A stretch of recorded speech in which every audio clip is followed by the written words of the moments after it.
Buenas tardes amigos, ¿cómo están? Les saluda Robert Castro Guerra, siempre con la verdad. Hoy jueves 9 de julio del año 2020, día 116 del estado de emergencia y dentro de todo lo malo, porque todavía pues continuamos con una elevada cantidad pues de infectados, 312.911, así como 11.133 fallecidos. Esto es hasta el día de ayer, porque en la noticia de hoy todavía el MINSA no la publica a través de la página correspondiente. Sin embargo, pese a que estamos en el quinto lugar a nivel mundial de contagiados, sabemos pues que hay un esfuerzo importante porque en algunas regiones, según lo ha informado el presidente ayer, ya en 16 regiones pareciera que se ha estabilizado el crecimiento de contagios. Hay 9 regiones todavía por trabajar, pero más que el mismo Estado, creo que es ya bastante responsabilidad de cada uno de nosotros por cuidarnos.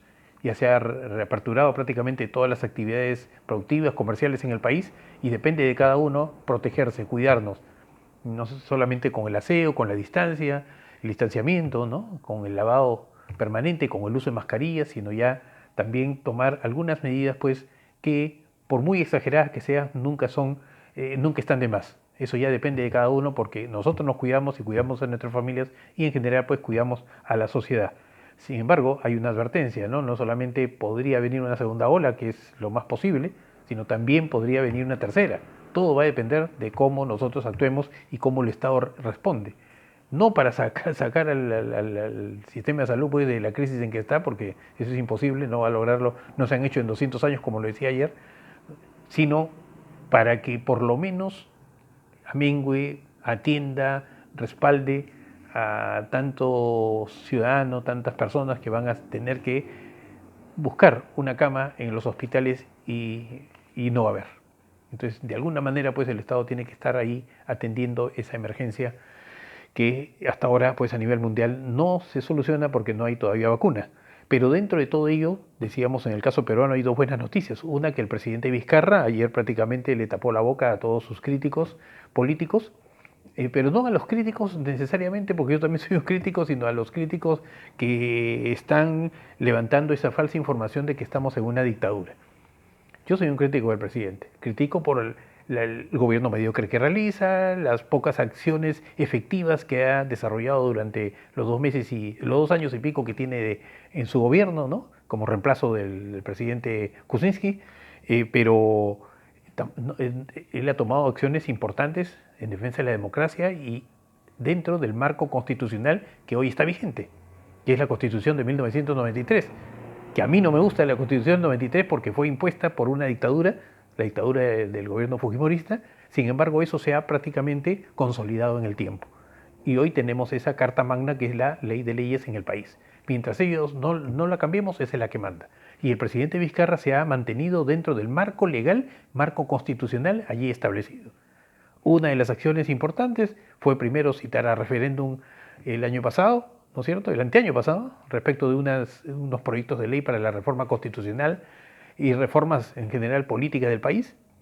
Otra fue la disolución constitucional del Congreso anterior, que ya se había pasado no solamente por evidencias de corrupción, sino también por haber generado una parálisis prácticamente al sistema de desarrollo del país, al gobierno. Entonces todo era obstáculo. Y después las acciones que ha tomado, ¿no?, como medida de emergencia dentro de un marco constitucional, también a través de decretos de urgencia, y el mismo estado de emergencia por la pandemia, repito, y ahora está convocando a elecciones para el 11 de abril del 2021. Con ello, prácticamente los que los critican de dictadores, o sea, no tienen prácticamente piso, no tienen de dónde agarrarse. O sea, un dictador jamás convoca elecciones, un dictador no hace las actividades, por muy erradas que sean en el aspecto ejecutivo, porque hay enormes errores que ha cometido el presidente Vizcarra, no solamente por acción, sino por omisión.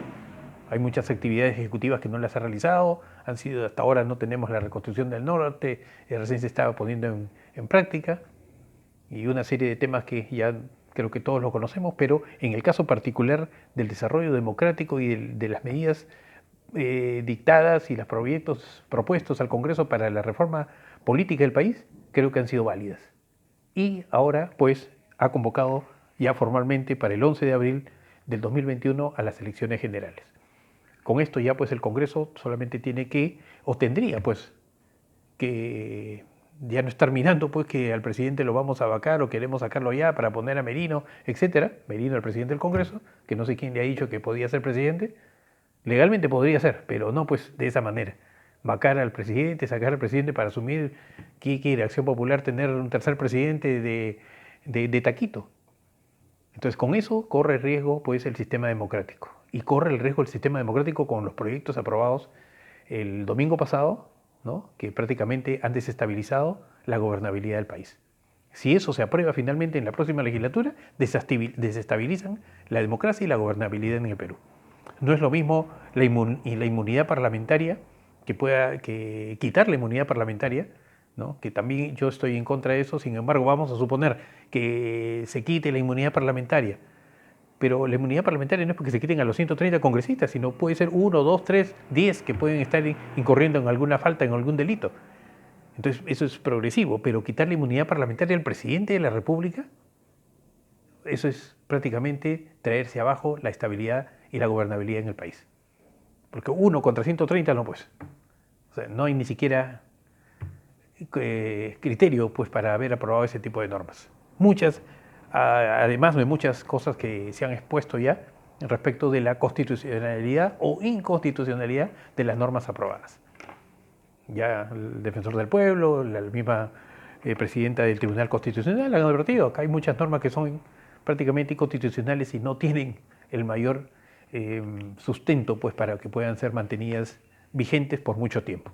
En fin, ya lo citó el presidente, hoy hubo una reunión de Consejo de Estado, no tenemos información todavía de cuáles son los alcances de esa reunión, ojalá que haya habido un consenso y que el presidente del Congreso, Merino de Lama, haya entendido y transmita esto al Congreso, a los congresistas. El presidente del Congreso ha ido también con uno de sus vicepresidentes para participar en esta reunión de Consejo de Estado, donde esperamos, pues, repito, que se haya llegado a un consenso respecto de la revisión de las barbaridades que se aprobaron el día domingo en el último día, o ya se había acabado la legislatura, pero habían hecho una ampliación para tocar algunos temas que todavía estaban un poco indecisos.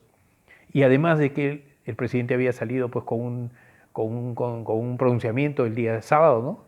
Con un comunicado que prácticamente el día domingo fue el comunicado, el día domingo. Y después del día domingo del mediodía, el Congreso se autoconvoca y aprueban estas normas que estamos, repito, pues son de peligrosa efectividad si es que se logran aprobar finalmente en segunda votación por el Congreso de la República. Esperamos que no sea así. Otra noticia buena, el día de ayer también lo que habíamos estado reclamando aquí, ¿no? Habíamos saludado que la empresa privada Cálida, la empresa de gas, ¿no? Había decidido fraccionar de motu propio, ¿no? Y había anunciado ya con pronunciamiento público que fraccionará los recibos de gas natural al 100% de los hogares conectados en 24 meses y sin cobrar intereses. Una empresa privada que brinda gas al país. Prácticamente es la única empresa que brinda gas a los hogares del país.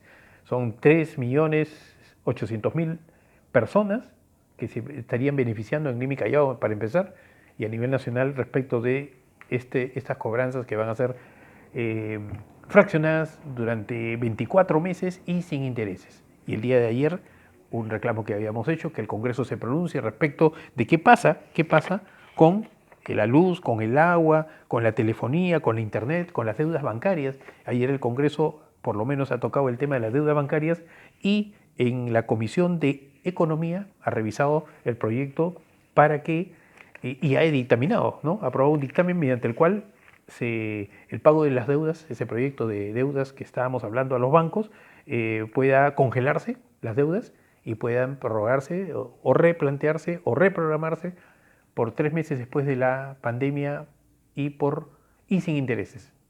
Y sin intereses. Eso que se estaba reclamando, el congelamiento de las deudas bancarias, lo aprobó ahora ya la Comisión primero lo aprobó la Comisión de Defensa del Consumidor y ahora lo aprobó la Comisión de Economía. Prácticamente está expedito para que en el próximo pleno el Congreso pueda aprobarlo. Esperemos que sea así. Y esto no es que acá salió el comercio a decir que en solo 10 minutos aprueban dictamen para el pago. No es en 10 minutos. No es como lo que pasó con las reformas que ha planteado el Congreso del día domingo.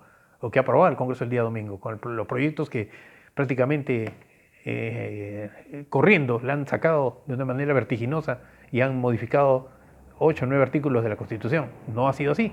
Acá sí ha habido un debate, un estudio, y ya tenemos largo tiempo pidiendo acá la aprobación de esta norma. Se han demorado en la Comisión de Defensa del Consumidor, ya la Comisión de Economía lo ha visto, y creo que sí amerita que el Congreso ya lo ponga en el Pleno y lo apruebe, y el presidente, aunque el Ministerio de Economía se oponga, promulgue esta norma por ser de justicia social.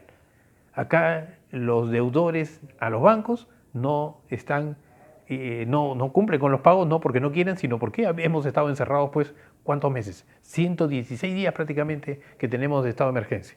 Recién se está reactivando la economía. Y los bancos, pese a que muchos han realizado su replanteamiento, su reprogramación vía virtual y han tenido que aceptar esos intereses, eso pues no puede ser, es inadmisible. Más aún cuando, por ejemplo, ya lo dije acá, el Scotiabank había anunciado, ¿no?, con bombos y platillos y con un cartel inclusive, que se reprogramaban sin intereses.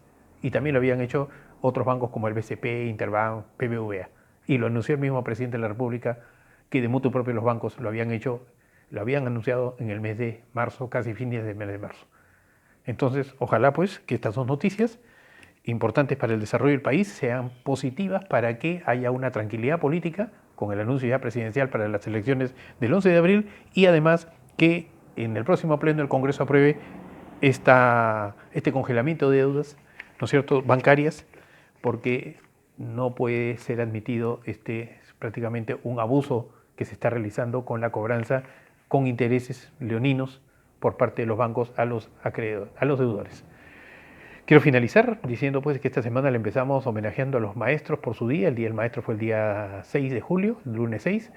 El día de ayer, miércoles 8, una maestra, una docente, mi hija, aprobó con calificaciones muy altas, muy elevadas, un 9 sobre 10, su máster en psicopedagogía, una joven docente que aquí pues realiza un trabajo excepcional en el Perú y que le puedo dar fe como padre de ella, sino también puedo dar fe de la exposición que tuvo ayer en España, en Alcalá, la Universidad de Alcalá, donde, repito, se ha graduado en su máster de psicopedagogía y estoy seguro que pues, va a traer todo ese aprendizaje para seguir brindando la educación que corresponde a los menores, que es el piso que nosotros generamos y sostenemos y reforzamos para la sociedad de mañana. El primer paso es la educación, siempre lo he dicho, el sector tal vez más olvidado de todos los servicios públicos que tiene el Estado es la educación, pero tenemos que reforzarla. Y los maestros jóvenes, así como mi hija y con muchos otros peruanos que se sacan la mugre en el Perú o en el extranjero para capacitarse y actualizarse, esos tenemos que sostenerlos y apoyarlos porque valen un Perú y valen el Perú que nosotros queremos construir. Muchas gracias por escucharme y nos estamos viendo el día de mañana. Buenas tardes.